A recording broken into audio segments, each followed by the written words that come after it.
A união de duas pessoas, um que tem uma origem oriental e mineira também, e o outro que tem uma origem mineira.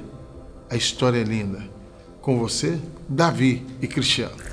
Eu sou Davi Lim, sou um dos pastores da comunidade evangélica do Castelo. Eu sou um chineiro, uma mistura assim de Ásia com Minas Gerais. Meu pai veio de Taiwan na década de 60, eu sou filho de uma mulher preciosa, minha mãe, Belo Horizontina. Nasci no Rio de Janeiro, criado aqui em Belo Horizonte, amo teologia, sou professor de teologia, também fiz psicologia. A minha infância foi maravilhosa, eu só tinha um defeito de fabricação sério, eu tinha dificuldade de ingerir produtos de lactose e glúten. E aí, quando eu tinha mais ou menos 7 anos, a minha crise piora e meus pais cogitam voltar para o Rio, a gente já estava em BH.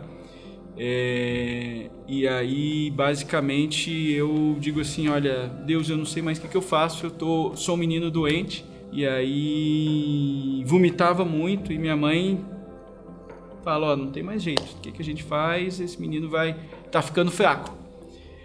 E aí eu vou pro meu quarto, um dia, me ajoelho e falo assim, Senhor, pelo sangue de Jesus eu quero comer. E aí minha mãe passa, ouve o que está acontecendo, chora, luta com Deus naquele dia e fala assim, Deus, se o Senhor não curar meu filho, como é que eu vou continuar crendo? Por favor, cura meu filho. E ela faz uma coisa muito doida, que é colocar na mesa tudo que eu não podia comer. E desde então, eu como tudo. E só que essa experiência me deixou com mais fome, né? Porque me deixou com fome de Deus, me deixou com fome de entender o que era o Evangelho, né? Que experiência é essa de você clamar o sangue de Cristo e ter uma experiência assim? Então, eu obviamente nem todo mundo Deus vai curar dessa maneira, mas foi uma experiência para um menino que reforçou que Deus era amor e poder desde cedo. Então, essas marcas de um pecador resgatado pela graça estão em mim desde a infância. O envolvimento na igreja sempre foi muito forte, muito firme, né? Exatamente por essas experiências com Deus que foram se aprofundando. Né? E aí eu me interessei por estudar teologia muito cedo, eu sempre gostei de ler, de estudar, e Deus foi me encaminhando para assim, né? Eu sou hoje um pastor teólogo, né? E também fiz depois psicologia aqui na UFMG, então eu sou um cara que ama dialogar as duas coisas, né? A experiência humana em toda a sua riqueza, mas também como é que a espiritualidade ela entra na nossa humanidade, vamos dizer assim. É uma panela com muitos legumes. É uma experiência muito rica e ao mesmo tempo pode ser mais difícil porque você tem que lidar com duas culturas que muitas vezes estão em tensão, mas escolher o melhor de cada é precioso. Me dá a ideia de que Deus pode usar de um modo diferente essas pessoas que vivem em dois lados e conseguem de alguma forma navegar em dois rios e fazem uma síntese nova. E várias vezes isso aconteceu, né? Ao longo da história. Você pega Paulo como um judeu, mas que ele tinha uma incursão muito grande no mundo greco-romano e ele conseguiu fazer essa tradução para que o evangelho chegasse aos gentios, né? Então Deus muitas vezes pode usar essas experiências que a gente tem de um modo único, o que é precioso, né? Não é nada a ver com o nosso mérito, é pura graça, mas viver e habitar entre as duas culturas é muito bom. Deixa você louco um pouquinho, deixa você meio doido, deixa você assim meio... Como é que você lida com... Você bota a máscara de um, depois a máscara de outro, e como é que você se torna a pessoa? Então o caminho é desafiador, mas eu acho que é muito recompensador também. O tempo inteiro na escola era assim, né? Era uma zoação pura, né? Ó o Jasper, e o meu sobrenome é Chang, né? Então você imagina toda a combinação de Chang Lin possível, né? Chang Ribeiro Lin, né? Então é o Shang Li, é o Chun Li, é o Jackie Chan, né? Pelo menos em Minas Gerais, o oriental ainda é um certo produto exótico, sabe? Não em São Paulo, por exemplo. Em São Paulo você tem uma quantidade muito maior de orientais e é uma experiência muito mais natural, né? Então rolou um bullying, rolou uma zoeira, mas nada que tenha deixado a gente traumatizado. Eu acho que a gente aprende a usar isso de um modo positivo. O Cristiano teve um pai que veio da cidade de Luz, novo, né, diabético, desde os 11 anos do meu pai, né? Minha mãe nasceu na cidade de Teixeiras, mas morava aqui já com a irmã dela, né? Meu pai depois trouxe a família dele, né?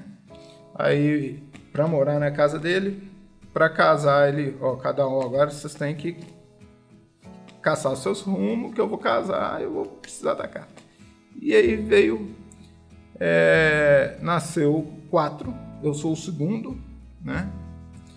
E eu nasci, e aí a história da minha família começou a mudar com o meu nascimento. Porque eu nasci com um negócio que chama neuroblastoma.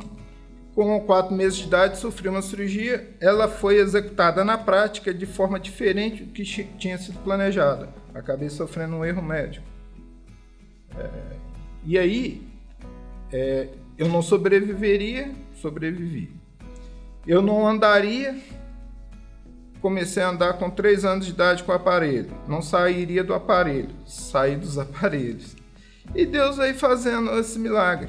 Eu passei por várias cirurgias para corrigir esses erros na coluna, mas em 93 o meu médico, né, depois da cirurgia, me contou, realmente ainda tinha um pouco lá inerte, ainda do neuroblastoma, me contou que havia sido um erro tal.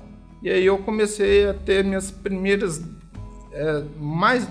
primeiras não, né, que eu já tinha tendo experiências com Deus, mas não tinha consciência. Mas uma primeira grande experiência com Deus foi a receber essa notícia. Quando o médico saiu de dentro do quarto, né, eu dei um murro que eu nunca tinha dado na vida de ódio, né? Sabia que eu tinha sofrido um erro, mas nunca tinha conseguido descobrir. E logo quando estava prescrevendo a situação, eu soube. Sabe quem que é o médico, sabia quem que era o médico e comecei a pensar o que eu podia fazer com ele, não para matar, mas para alejar. Para ele sentir o que ele fez comigo. E foi um período que Deus tratou comigo de uns 3 anos. E aí eu comecei a conversar com Deus sobre isso e tal, para Deus. Quando Deus trabalhou na minha vida, foi que eu comecei a ir para a igreja, a assumir meu cristianismo em 96, lá. Aí que começa a minha vida eclesiástica na terceira igreja presbiteriana. Porque aí eu descobri, nesses 3 anos, o que era um ódio, e o tratamento de Deus com isso. O que é um perdão. Eu nunca conversei com o médico sobre isso, mas o perdão veio para mim. E eu trabalhei o perdão comigo. E eu aprendi que o perdão não é você me perdoar, eu me perdoar em relação a Deus, aquilo que está comigo. Esse ponto da história, ele foi um negócio muito difícil, porque a única explicação que eu tenho para te dar é que eu busquei muita resposta, ou confirmação dessa resposta, e obtive. E eu sempre gostei de pensar muito, e eu gastava tempo pensando o que e as consequências. E nesse meio tempo, Deus foi mostrando para mim, vai mudar o que na sua vida? Se você jogar ele lá numa cadeira de roda, vai mudar o quê? O que vai fazer? Sua vida vai continuar. Você não tem tempo para ficar chorando, nem tempo para ficar pensando. Você tem que fazer a sua vida. Você tem... E Deus foi me fazendo enxergar que a minha vida dependia de mim. Assim como Jesus falava, vai e não peques. Não adiantava eu ficar, não, mas eu tô não sei o que, eu vou ali para fazer aqui pecadinho porque eu tenho uma justificativa. Não, eu tenho que fazer alguma coisa por mim, melhorar dentro das minhas limitações. Eu tinha que me superar. E eu faz algum tempo que, por causa de joelho, eu não vou para o meio do mato fazer uma trilha, nunca me parei para nada. Então, sempre encarei um desafio, não como uma competição, mas como uma melhoria para mim. E, nesse sentido, desse tratamento que eu tive, Deus vem mostrando, e aí, você tem que seguir, você vai seguir. E eu fui enxergando o que poderia vir de consequência. E Deus foi trabalhando. Você tem que cuidar de você, você tem que se perdoar. Essa raiva que você tá, ela não vai te ajudar a progredir. E aí eu entendi o que era um perdão. Eu me tratar para eu ir para frente, independente do que tinha me acontecido por alguém. A consequência é diferente de perdão. Não tem jeito. Davi sofreu, Salomão sofreu, todo mundo sofreu. Mas o perdão é eu me tratar em relação a Deus e em relação a outra pessoa. Se eu tiver que chegar e falar alguma coisa para alguém, eu falo. Mas e esse trabalho foi muito difícil, foi doloroso. O passo, ele tem vários conceitos, né? O motor, né? O físico. É muito interessante porque eu passei por uma segunda situação em que eu tive que aprender a andar. Eu contei aqui que aos 11 anos eu tive que fazer uma outra cirurgia. Fiquei 30 dias deitado em uma calha de gesso moldada no meu corpo, ou seja, eu não podia mexer em nada. Depois desses 30 dias de hospital, em casa fiquei mais alguns dias. Quando eu fui andar, era aprender de novo, não sabia mais. Então, o passo para mim, fisicamente, motor, foi depender de uma parede para me escorar e tal, até cobrar aqueles movimentos. Sem uma assessoria de fisioterapia, nada. Fui sozinho, carregando um colete de gesso naquela época. Era usado, né, para não movimentar. E aquilo era pesado pra caramba. Então, eu tive que aprender de novo a andar. E aí, o conceito vem, o motor, né? Você vai depender de uma escora, de alguma coisa, né? Você tem a limitação. Às vezes, os meus irmãos aprontavam, me deixavam nervoso, eu ainda saía correndo atrás e pegar um ou outro, dar um tapa, porque eles me provocavam, aproveitavam, coisa de criança, todo mundo. Eu era o segundo, tem 2 irmãos mais novos do que eu, então assim, adorava chegar daqui peteleca e tal, né? E eu, 10 anos, 11 anos, e isso me fez também movimentar fisicamente. E a cada passo, a cada evolução, a cada conquista que eu fazia, aumentava o meu passo como pessoa.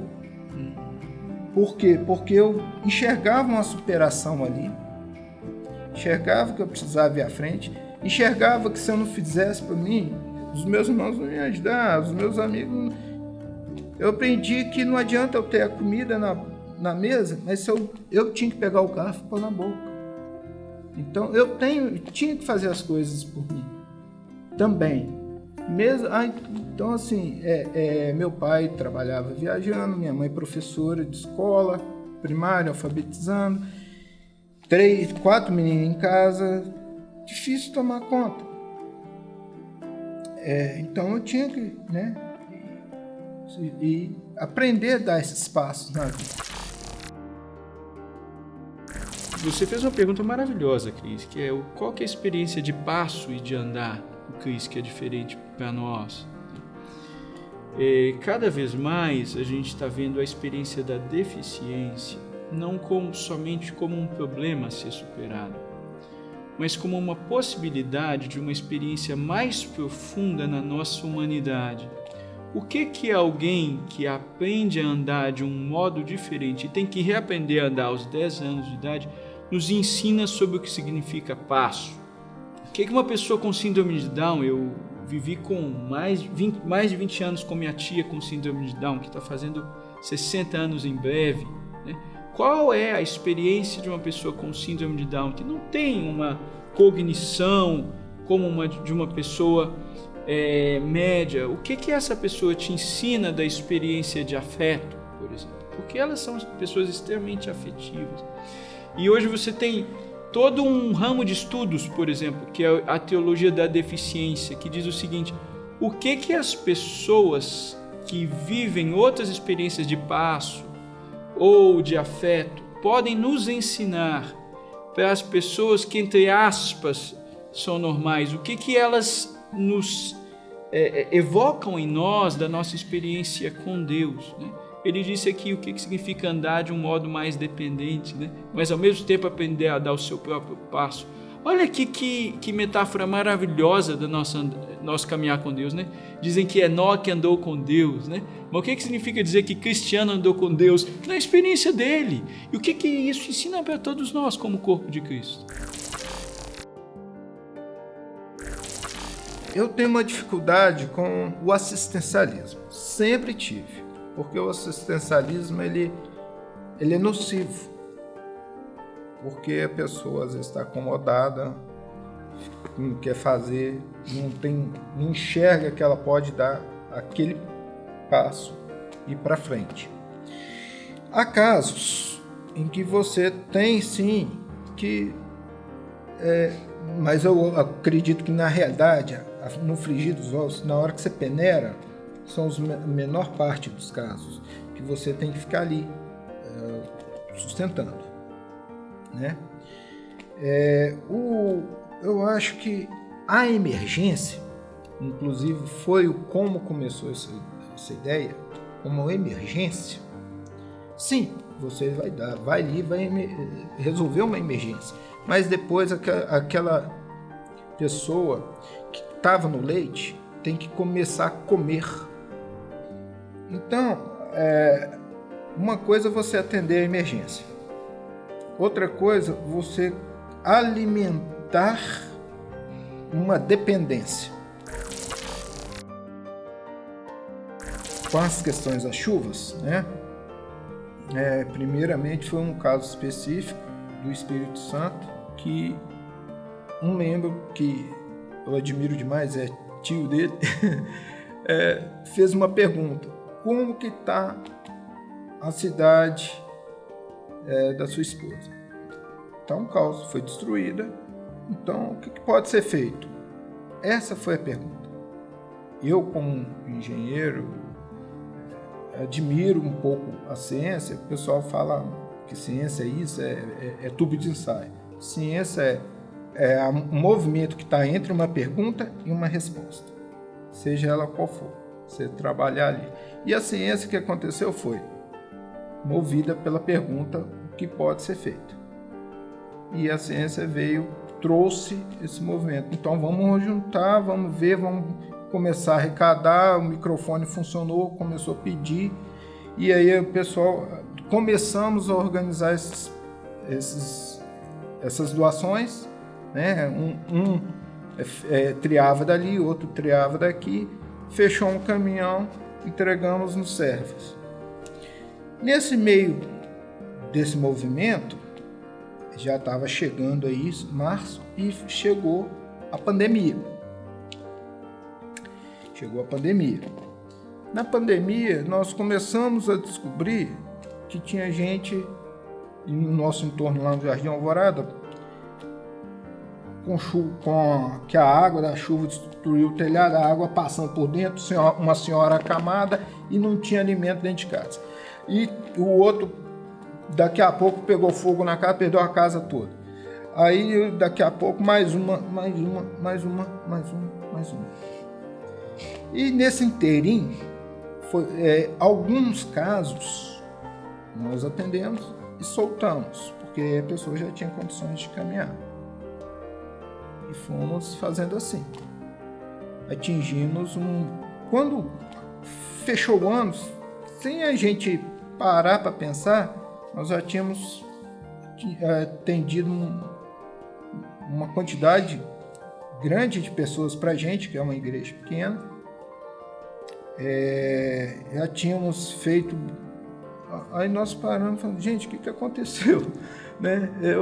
Aí começou a ter basicamente algumas pessoas um pouco mais diretamente envolvidas e todo mês indo levar cestas e tal. E tava eu, tava o Denner, tava a Noádia e de vez em quando o Davi, de acordo com a agenda, o pastor Júlio também, que é os dois pastores, e um outro membro aqui, outro membro ali.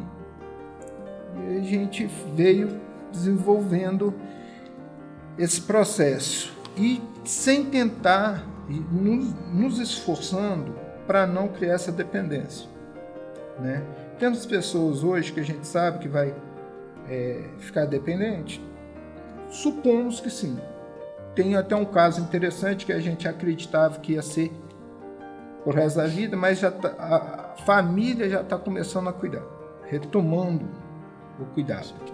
Então isso já está trazendo um pouco de conforto, no sentido não de que vai pesar para a gente ou deixar de pesar, mas que o objetivo está sendo a família está ajudando. Então, sim, as pessoas vão caminhando, né? E não cria essa dependência, esse assistencialismo, e as pessoas começam a lutar. A gente consegue, às vezes, encaminhar a pessoa para fazer um curso, sei lá, de segurança eletrônica. A gente, né, reenquadrar as pessoas no mercado porque perdeu o emprego. Às vezes a gente consegue, não é sempre. Então, essa convergência foi vindo, Deus foi juntando isso tudo de uma forma, com uma habilidade ali, com uma sensibilidade aqui de uma pessoa, e isso foi convergindo. Deus ajuntou isso. E em dado momento desse ano, surgiu uma ideia, quando começou a aproximar o frio, que foi, peraí, vamos tentar fazer algo para o pessoal que a gente está assistindo, arrecadar um leite, um biscoito, um achocolatado, um cobertor, legal. E a gente distribui, entrega um chocolate quente e tal, para o pessoal que está numa cesta mais simples. Daqui a pouco tivemos uma oportunidade de nos juntar à Polícia Militar. O comando da Polícia Militar nos ofereceu as bases móveis para arrecadar esses produtos. E aí nós estamos no meio dessa situação. Começou dia 14, agora as bases estão recebendo, e todo dia tá assim, a gente liga, a gente recebe. E esse link está muito legal porque não está sendo direto para a gente. A gente está fazendo a logística para que outras instituições possam ir na base. Qualquer base hoje, se você chegar aqui móvel, se chegar tem uma caixinha plástica lá, cartaz para receber. Quando ela enche, eles ligam para a gente dá uma logística para que uma instituição próxima, indicada, sei lá, vai lá, recolhe e leva. A gente nem toma conhecimento. Uma igreja em movimento. Isso dá gosto de ouvir e de dizer, né? Uma igreja em movimento. Porque os pastores, eles trabalham ensinando e cuidando de uma instituição. Mas a instituição por si mesma, ela não gera vida. o que acontece é que o Espírito Santo mobiliza algumas pessoas. E essas pessoas se sintonizam com uma necessidade e juntas fazem um percurso para servir a comunidade ao redor. Me parece que o Salmo 133 descreve isso, né? Os irmãos em união e Deus derramando ali a sua bênção. Então não é o pastor que produz, não é o pastor que de repente faz, é o Espírito que faz. A gente só é guardião da Escritura e ensina e apacenta e discipula. Mas quem são os protagonistas da igreja? São os membros em missão, no contexto onde eles estão, né? No seu trabalho, vendo necessidades da comunidade ao redor. Então, para mim, e para o pastor Júlio, que não está aqui, mas bem poderia estar, é uma alegria enorme. Parte do nosso processo é dar uma visão teológica, né? Uma visão teológica significa a gente redizer o evangelho para o nosso contexto de um modo atual e relevante, né?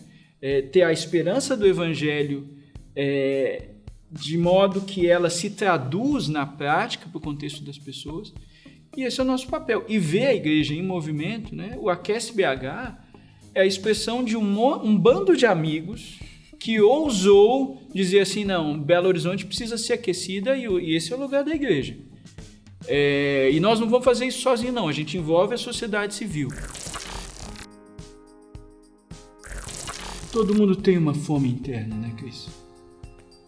Sabe, essa fome de Deus, fome de transcendência, sabe?